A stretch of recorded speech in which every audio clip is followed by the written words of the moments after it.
Hola Ana, ¿qué tal? ¿Cómo está? So we have, as a summary, we talked about ser and estar. That's the first part here. I'm going to take my time, repeat again. So ser and estar, it means to be, être. They can be translated as to be. We have to be, the conjugation I am, you are, he, she is, we are, you are, you all are, they are. Ser and estar mean the same, but they are used differently. Like for instance, here we have the apple is green, like not ripe. On the apple is green, the color green. So we have two meanings here. In the first case, our example speaks of the condition of the apple. The apple is green because it has not yet ripened.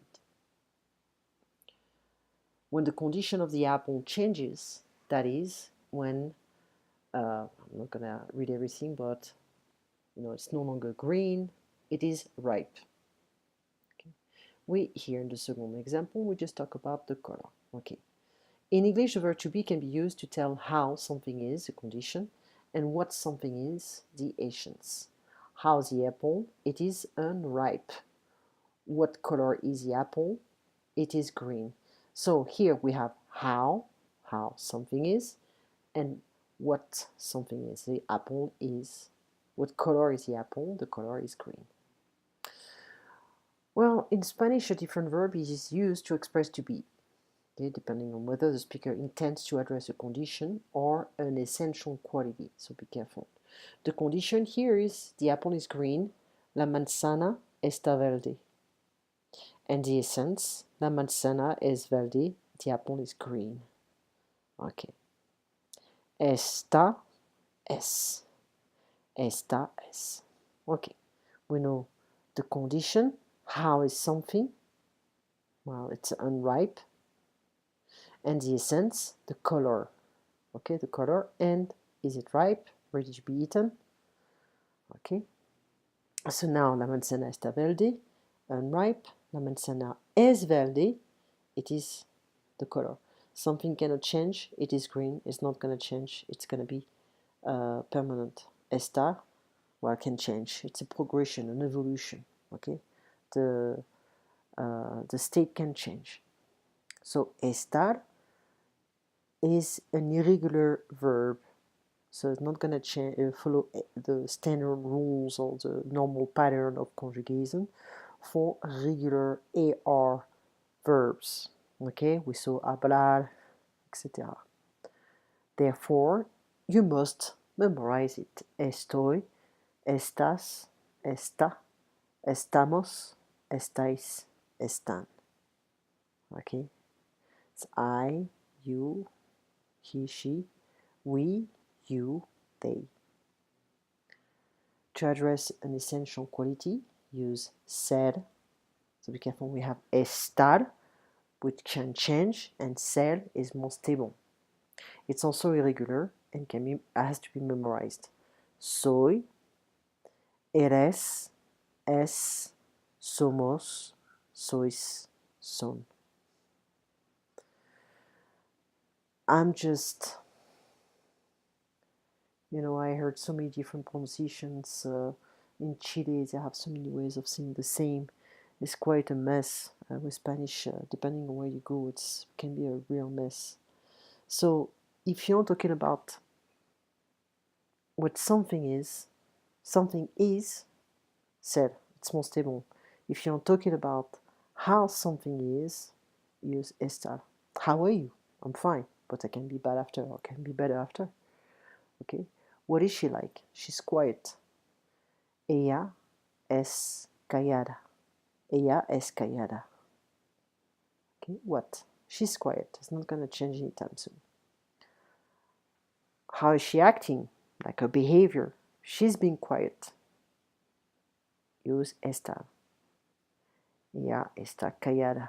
So it can change. Now she can be tired, or she can be nervous, anxious, etc.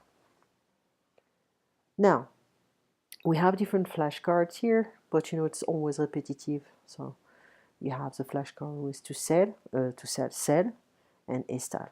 Estar is can change, ser is more stable. Okay, would say like it's like to be, but somewhat stable. Ser is more serious. Okay, now ser, I cannot have it everywhere, but you'll get the PDF or the doc file for that. A second part.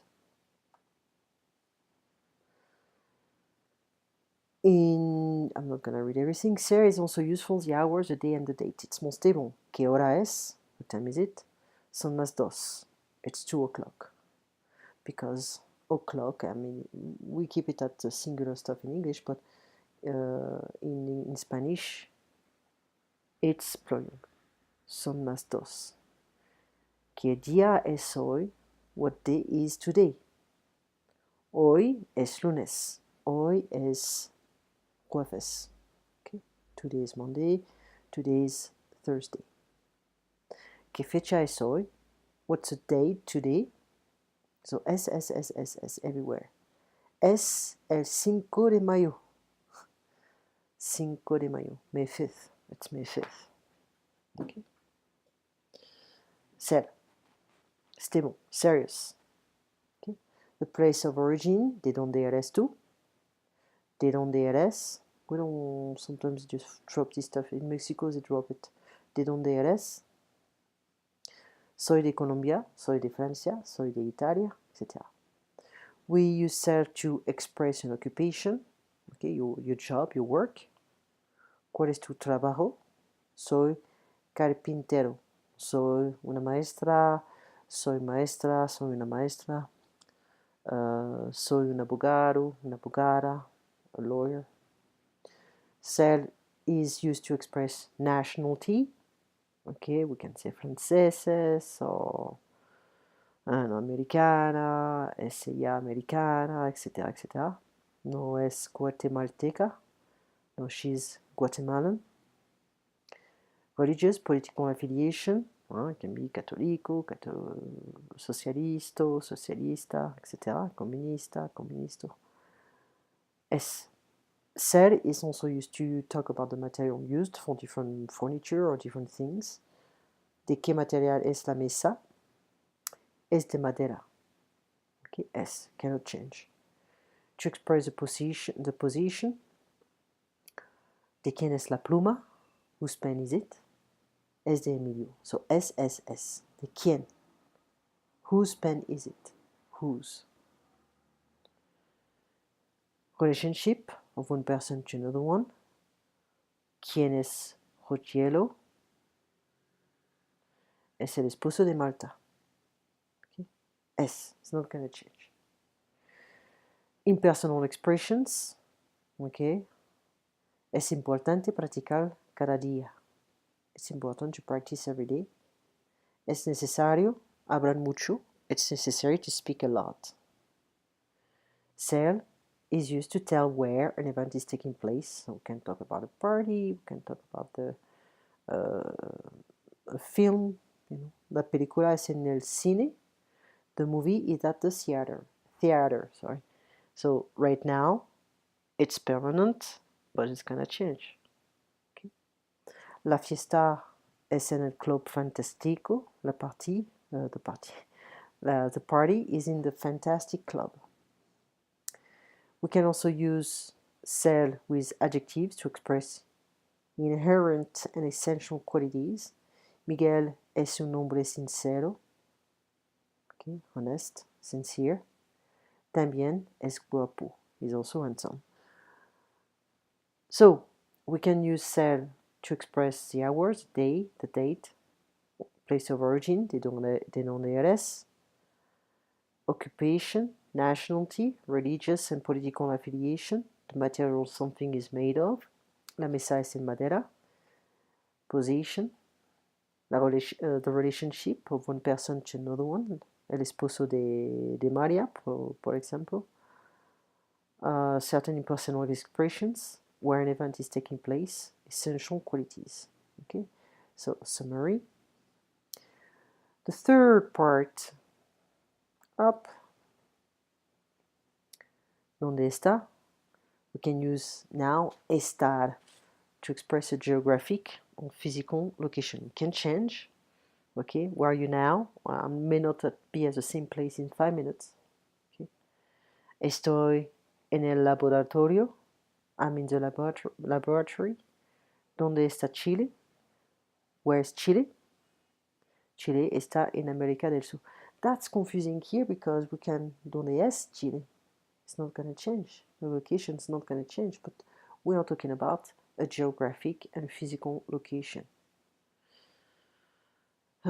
Geographic location, if we talk about a country, I would say it's a tiny bit more confusing. But if you're talking about your location or someone's location, it can change in 5 minutes or 10 minutes or in 5 seconds.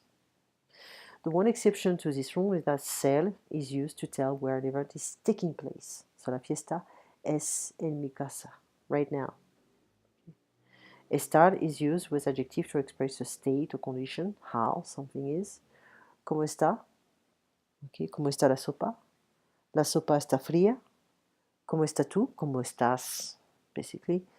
Estoy muy bien, gracias. Okay.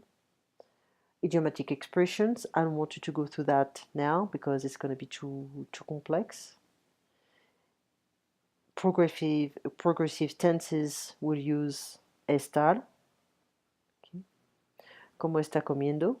What are you? ¿Qué estás comiendo? What are you eating? Comiendo arroz y frijoles. I'm eating rice and beans. Okay.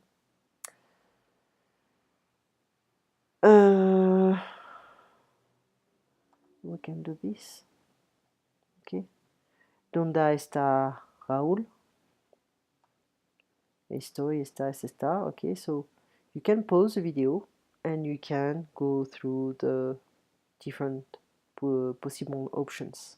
Okay. So you have this one. ¿Dónde están ustedes? En el laboratorio de lenguas. Idiomas, we can say that word. Okay, different options. You can pause here. ¿Dónde están tus padres? En Florida. Okay, you pause, you find the answer. ¿Dónde está usted?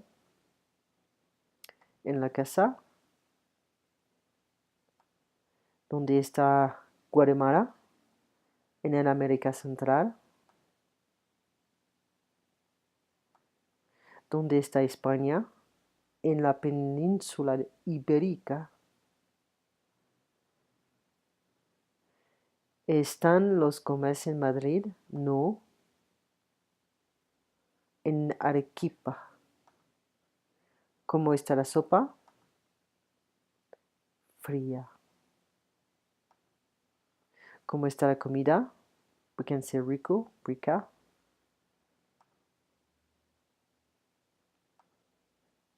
¿Cómo están ustedes?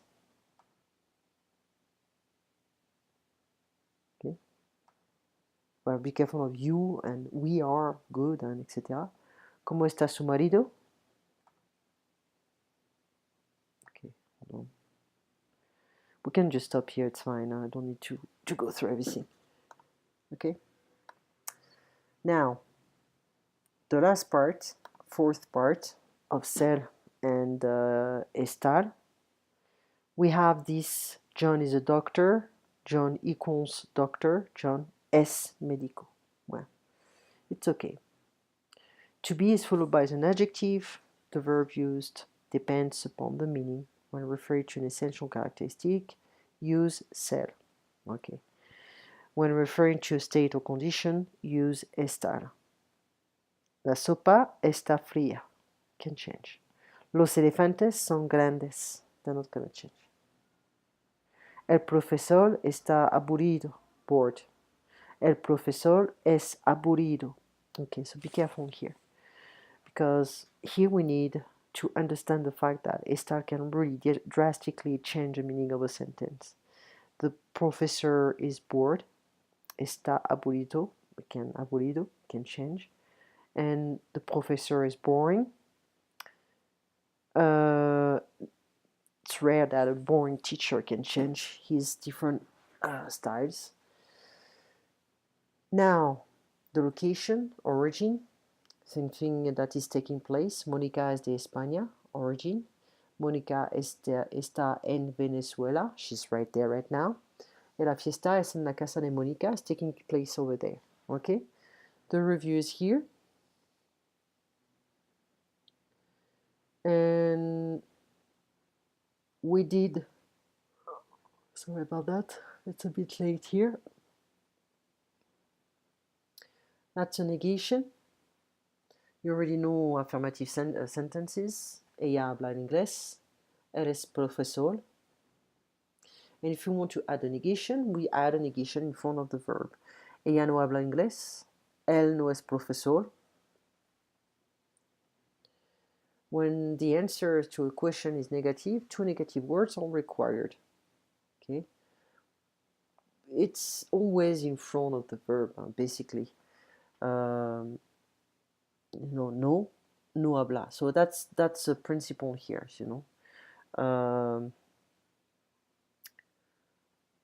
Here, let me check here. Siempre estudia. No, nunca estudió. I just like this one. Okay, no hablo español. Okay, we can repeat, but we have a comma here. It's a different no. It's like, no, I don't speak Spanish. Be careful of these guys. Algo, something. Algo más, nada más, nothing. Alguien, somebody. Nadie, nobody. Algún, alguno, algunas, alguna, algunas, etc. Algunos. Some, something. Ningún, none. Ninguno, ningunas, etc. Siempre, always. Nunca, never. Jamás, never, ever. Okay. I use this one. Jamás is in some places, but in Mexico we don't really use it. También, again, adapt to, the people, the customers, where they're from, essentially from Spain. So just pay attention to the way they speak. También, tampoco, también also, tampoco neither, not neither. Okay. The negative words can be used alone. Nadie habla, nobody speaks. Él nunca come. Come, to eat. He never eats. Alfredo tampoco baila. Alfredo doesn't dance either. Okay, we can do an exercise or a quiz the next time. No habla nadie. So it's like nobody speaks. Él no come nunca. He never eats. We can add a following, two negations basically. E Alfreda no baila tampoco. Alfredo tampoco baila. So remember, tampoco, we have what? Neither or not either. I think I prefer to stay here, okay? Because I don't want to confuse you too much with the negation. We'll go through an exercise if you don't mind. And after we'll go through, the next time I'll go through some questions, possessive adjectives, and if we have time, we'll start tener y venir. Okay, tener y venir. Tener que, hay que, etc. We'll see if we have time to do that. Okay, now let me check if I'm not forgetting anything. Okay, sorry about that. The evening, I'm just a bit slow. I didn't use any links. That's a transcript I have. I'm gonna just send it to you. I may have to do that a bit later because I have to prepare some food. It's late here, but it's 10 o'clock. But I have to prepare some food for my daughter's breakfast and lunch for school. And I have to write some initials on the markers and some crayons. This school is stealing all my energies and my money as well. But anyway, Anna, if you have any questions concerning this this transcript, this listo is ready. the discourse, please let me know. I'm gonna see you next Monday. You have a beautiful weekend. Sorry for not being too energetic tonight. And let me know if you need anything, and if you want something, if you want an expedition, whatever. Okay. So good weekend, and I'll see you on Monday. Hasta pronto, hasta luego, hasta lunes. Take care.